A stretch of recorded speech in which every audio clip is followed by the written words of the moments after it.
And can I ask about this video that's appeared over the weekend of Nicola Sturgeon saying that finances were not to be discussed, not particularly in public, just ahead of the last Holyrood election and just months before the police investigation launched? How concerned are you that at that stage it looked like that maybe things were beginning to be swept under the carpet?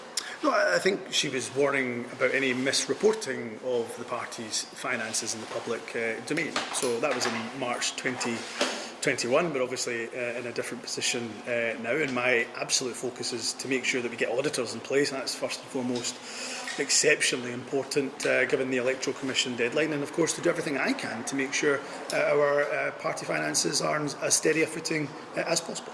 But you've been handed a right mess, haven't you, by your predecessor? I mean, you've not got a honeymoon period as new leader, as First Minister of Scotland. This is a nightmare for you. Well, look, nobody ever said it was going to be an easy job, and that's an understatement at all. So there's tough challenges in the party, no getting away from it. There's tough challenges in government. So nobody ever said the job of First Minister or indeed leader of the SNP was ever going to be an easy task. And have you discussed any of this with Nicola Sturgeon? No.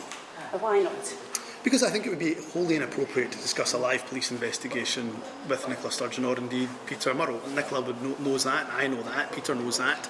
So I don't doubt that Nicola and I will probably speak in absolutely due course, and we'll talk about a range of issues, no doubt. And I want to pick our brains on the issue of the promise, for example. It's something that I'm very committed to. What we won't talk about is a live police investigation. But you could ask her why the party wasn't aware more widely that the auditors had quit. Look, I think we've got to be careful, because there's a line here between what is a live police and what matters are pertinent to a live police investigation or not, and I don't want to frankly step close to that line. You know, as a government minister, particularly as First Minister, I've got to make sure I'm not in any way prejudicing a live police inquiry. Is she proving a distraction to your First Ministership? Is it right that she doesn't appear in Holyrood? That's a decision for Nicola. I wouldn't have minded if she was there or if she's not there. That's entirely a decision for her. I'm very committed tomorrow to being able to present what the priorities are for the government that I lead.